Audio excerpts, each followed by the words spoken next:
In the high-stakes, high-gloss pressure cooker of a live awards show broadcast, a host's smile is often a rictus of terror, their quips a carefully negotiated treaty between network suits, publicists, and their own comedic conscience. For Nikki Glaser, who just emerged from her second consecutive tour of duty hosting the Golden Globe Awards to near universal acclaim, the real comedy, raw, unfiltered, and deeply insightful, came the morning after. In a sprawling, revelatory, and characteristically candid interview on The Howard Stern Show that aired Tuesday, Glaser pulled back the velvet curtain on the meticulous, maddening, and often surreal process of crafting 90 minutes of globally televised levity, transforming what could have been a standard victory lap into a masterclass on modern performance under constraint. Fresh from a ceremony she described as navigating a minefield for a boozy in-house audience while playing to a home television audience, Glaser used the Stern platform not merely to bask in praise, but to dissect the anatomy of the apolitical comedy that defined the night, reveal the surprising provenance and fate of a killed Steve Martin joke, trace her own extraordinary Hollywood evolution from babysitter to Apatow collaborator, and, in a new potential tradition, unearth the sharp, silly, and sidelined gags that didn't survive the final cut. The deliberate void, navigating a tone without politics. Perhaps the most defining characteristic of Glaser's 2024 Globes monologue was what it omitted. In a nation crackling with partisan tension mere days before the Iowa caucuses, the elephant, or donkey, was notably not in the room. Glaser explained to Stern that this was not an accident of material, but a deliberate, almost instinctual artistic choice born from a palpable shift in the cultural atmosphere. "It's not funny," she stated, with a simplicity that belied the complexity of the calculation. She offered a metaphor. "I was going to come in at some point and say, I'm hearing from the bar that we're out of ice, and we don't really need ice, and actually I hate ice. It just felt like, oh, even that's just being too trivial." That's what it felt like. This isn't even that anymore. It's hard to strike the right tone. This tone, Glaser sought, was a fragile equilibrium, celebratory yet incisive, insidery yet accessible, roasty but not cruel. In this framework, even the mere invocation of a name could derail the vibe. She revealed a specific casualty of this philosophy, a joke about arriving at the awards venue, the Trump Beverly Hilton, after a hypothetical gig at the newly renamed Trump Kennedy Center. The gag was deemed too laden, its mere syllables threatening to inject a polarity the monologue meticulously avoided. A comedy legend's concurrence, the Steve Martin veto. In a remarkable footnote that underscores the collaborative, often hierarchical nature of award show writing, Glaser disclosed that the Trump Beverly Hilton joke wasn't even her own. It was a submission from comedy titan Steve Martin. "Steve Martin sent me a few jokes," Glaser explained, a testament to the behind-the-scenes whisper network of comic legends who sometimes feed lines to frontline hosts. But in a move that highlights Martin's enduring genius for context, he followed up. Afterward, Martin reached out to her to tell her not to use the gag, for the same reason she explained. It just wasn't funny in a tone that worked for Sunday's gala. This moment is rich with implication.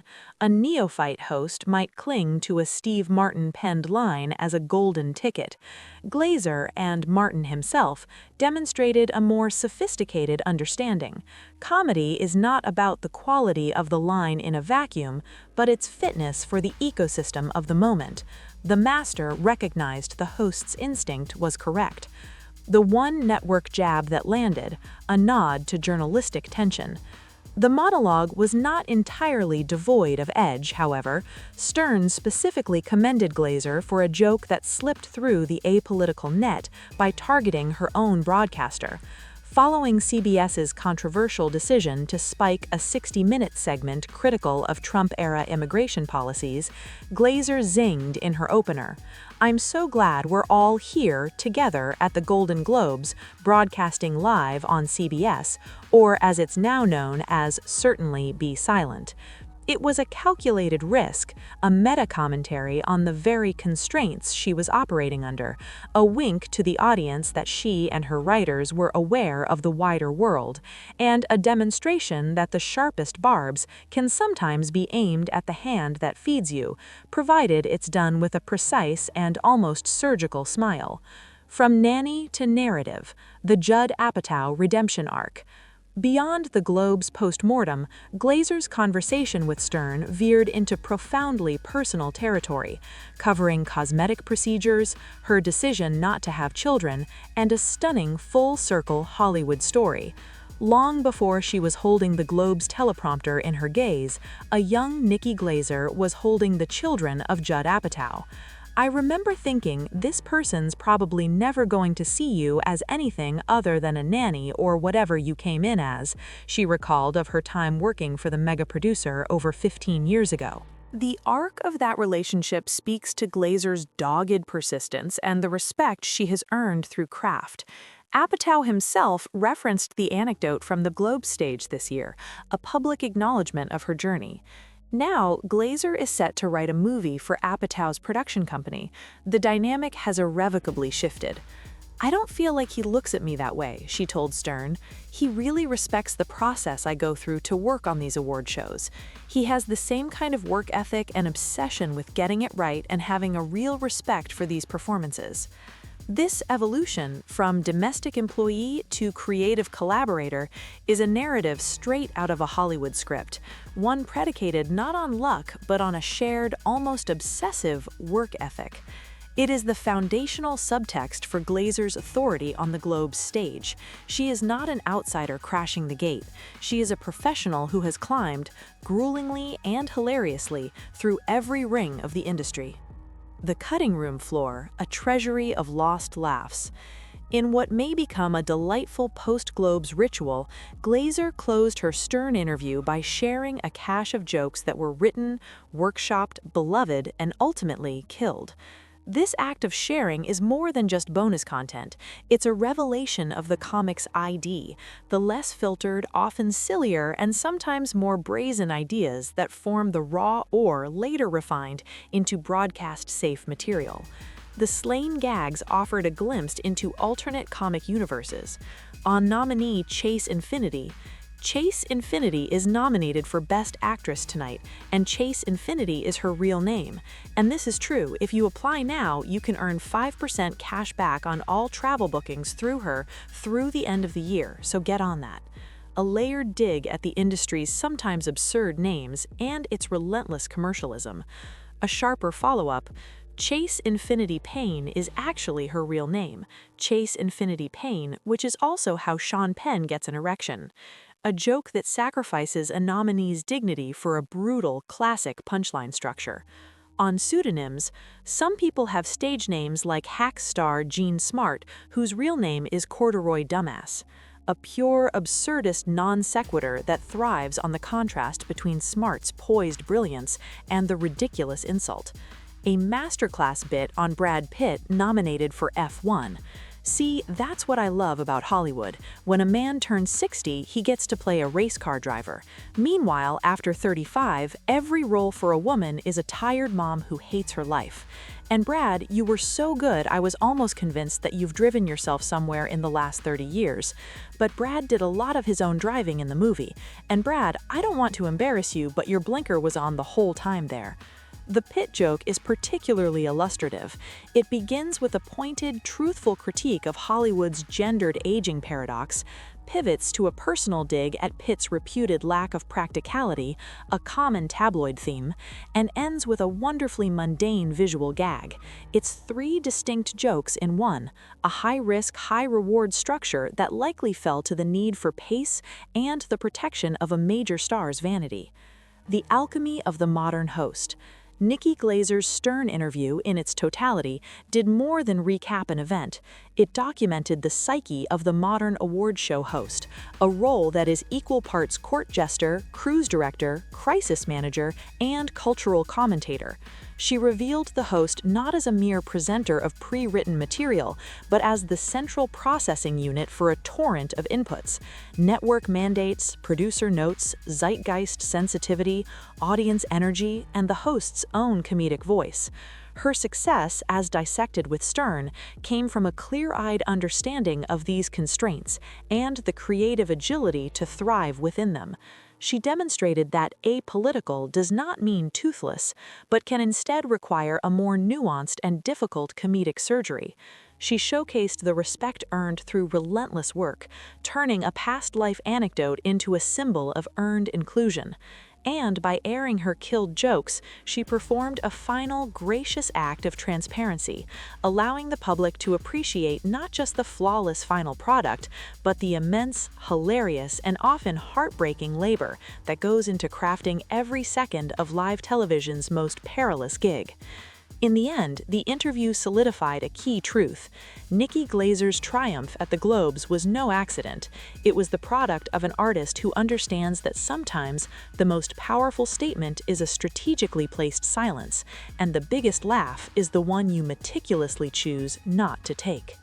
In the war room of a Beverly Hills hotel suite 48 hours before the Golden Globes broadcast, the air was thick with the scent of cold brew coffee, panic, and the ghost of Ricky Gervais's past transgressions. Nikki Glaser, perched on a sofa that cost more than her first car, was engaged in a polite but firm standoff. The subject? A 42-word joke about a beloved Oscar-winning actress's new lifestyle brand. The network's standards executive wanted it cut. The show's head writer argued it was softball. Nikki Glaser, the final arbiter, was thinking about tone, trajectory, and the terrifying fact that the actress was seated at table 3, directly in the line of fire of the main camera. "It's not about whether she can take it," she said, recounting the scene days later on The Howard Stern Show.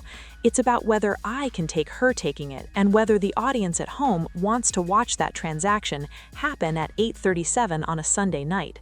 Comedy isn't just the joke, it's the emotional weather of the room the second after you tell it. This granular, almost psychic calculation is the invisible labor of the modern award show host, a role Glaser has not only mastered, but fundamentally reinvented over 2 consecutive years. Her recent Stern interview, a sprawling 90-minute session that veered from the killed jokes of Sunday's Globes to the profound personal philosophy underpinning her career, was more than a post-game analysis. It was a landmark case study in the evolution of celebrity, the commodification of a comedic voice, and the high-wire act of maintaining authenticity inside the world's most glittering echo chamber. Part 1. The architecture of an apolitical monologue, a strategic vacuum. The most discussed aspect of Glaser's 2024 hosting turn was its stark avoidance of current political bloodsport. To some critics, it was a missed opportunity for bite. To Glaser, as explained to Stern, it was an act of deliberate artistic preservation and audience management. The ice metaphor was the clearest I could get, she told Stern, referencing her aborted bit about the bar running out of ice. It's not that the topics aren't important, they're too important. They're landmines, and when you step on a landmine at an award show, you don't get a thoughtful discussion, you get a viral clip of an audience of millionaires looking uncomfortable, and the conversation becomes about the awkwardness, not the issue. You shut down the room's capacity for joy, which is the one thing I'm actually hired to do. This philosophy represents a seismic shift from the Gervais-Colbert era of host as provocateur. Glaser's approach is curatorial, not confrontational. She described to Stern the process of mapping the emotional topography of the room. A joke about Trump properties, even one penned by Steve Martin, introduced a frequency that would jam all other signals. Steve understood, she said, noting Martin's follow-up call to kill his own joke. He's a master of context. That joke lived in a different comedy universe, a sharper, angrier, late-night universe. The Globes exist in a universe of champagne and collective, anxious hope. The atmospheres are incompatible. The lone exception, the jab at CBS for spiking the 60-minute segment, was, in Glaser's framing, not a political statement, but a meta-statement. It was a joke about the container we were in, she explained. It acknowledged the elephant by pointing to the corporate zookeeper who locked it away. It let the audience in on the secret that we all know the rules of the game. That's a different kind of trust. Part 2. The body as set piece. Cosmetic candidacy in the HD era. In a segment that could only exist in the uniquely confessional arena of Stern's studio, Glaser pivoted from professional constraints to physical ones, discussing cosmetic surgery with a bluntness that dismantles typical celebrity denials. She detailed Botox, filler, and a minimally invasive eye lift, not as secrets, but as tools of her trade. "Let's be real," she said, leaning into the mic. "I'm hosting a show broadcast in 4K to 50 million people.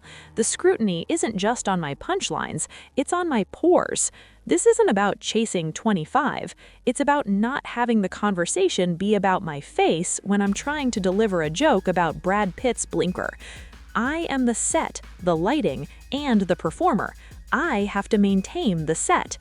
This frankness reframes cosmetic work not as vanity, but as a pragmatic, almost grimly professional consideration for female performers of a certain age and profile.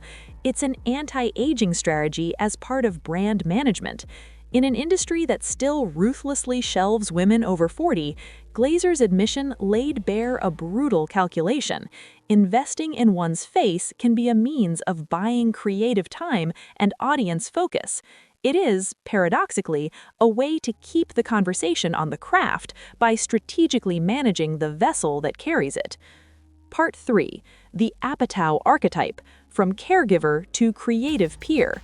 The story of Glaser babysitting for Judd Apatow's children is more than a charming Hollywood anecdote. It is a Rosetta Stone for decoding her career trajectory and work ethic. She didn't just mention it in passing, she unpacked its psychological weight. She told Stern, "The dynamic is inherently infantilizing. You're in someone's home, their most vulnerable space, but you're the help. You see them in a robe. You see you as the person who knows how to work the DVD player. To bridge that gap, to go from that person to someone he emails about a script draft, that doesn't happen by accident. It happens by an obsessive, almost pathological proof of competence." Glaser described her writing process for award shows as a militant grind, involving hundreds of drafts, rehearsals in empty rooms, and psychological profiling of every nominee. This, she believes, is the language Apatow, the patron saint of comedy grind, speaks and respects. Her journey mirrors the Apatow film archetype, the underdog who succeeds not through magical talent, but through relentless, unglamorous work. Her hosting gig is her 40-year-old virgin moment, her knocked-up pregnancy, the big break earned by showing up, over-preparing, and caring deeply about the job no one else wants to do this well.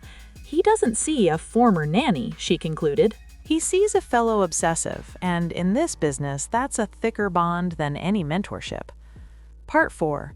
The Vault of the Unsaid, Deconstructing the Killed Jokes. Glaser's decision to share her killed jokes on Stern was a masterstroke of postmodern audience management. It served multiple purposes.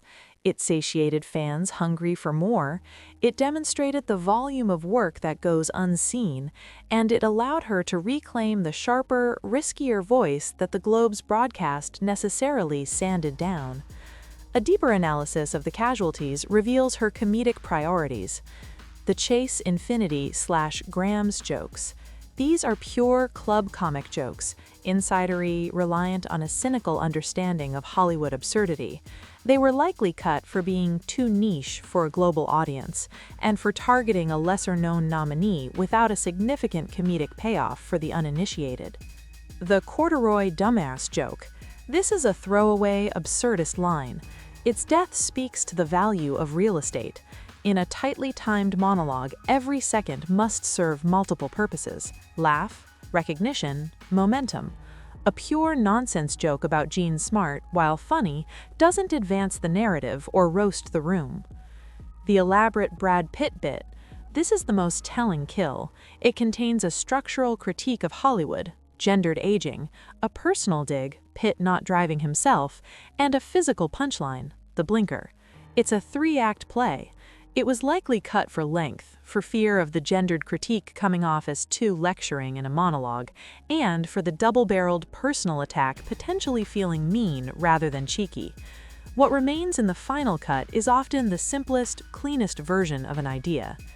By sharing these, Glaser isn't just saying, "Look what they wouldn't let me say." She's saying, "Look at the complex calculus behind every single word you did hear." Part 5. The Glaser Doctrine and the Future of Hosting. Nikki Glaser's tenure and her dissection of it points to a new doctrine for awards show hosting in the 2020s. Host as empathetic conductor, not ringmaster. The goal is to orchestrate the room's energy, not dominate it. The jokes are levers to pull to generate collective release, not scalpels for individual dissection. Authenticity through managed transparency. Full transparency is impossible and career-ending in a corporate mega-event. Managed transparency, sharing the process, the killed jokes, the trade-offs, builds a deeper, more sophisticated authenticity with the audience. The personal is the professional. Glaser's discussions of surgery, her child-free choice, and her babysitting past are not off-topic. They are the foundational elements of her point of view, the very stuff that informs how she sees and roasts the world of Hollywood. The host's persona is now the show's most critical set piece. Work ethic as narrative. In an age of influencer fame, Glaser recenters the narrative on grueling, unseen work. Her credibility is derived from her grind, making her success feel both deserved and relatable. As the Stern interview wound down, Stern himself posited that Glaser was becoming the default host for a generation, the safe pair of hands who is, paradoxically, safe because she is so intellectually and comedically honest about the inherent unsafeness of the job. Glaser demurred, but the evidence is in the tape. She has not merely hosted the Golden Globes, she has engineered a new blueprint for surviving them. She has shown that in an era of fracture, the most radical comedic act might be the meticulous, caring, and fiercely intelligent pursuit of a unified laugh. The jokes that were killed are not ghosts, they are the necessary shadows that make the spotlighted performance seem so effortless, so right, and so very, very hard to replicate.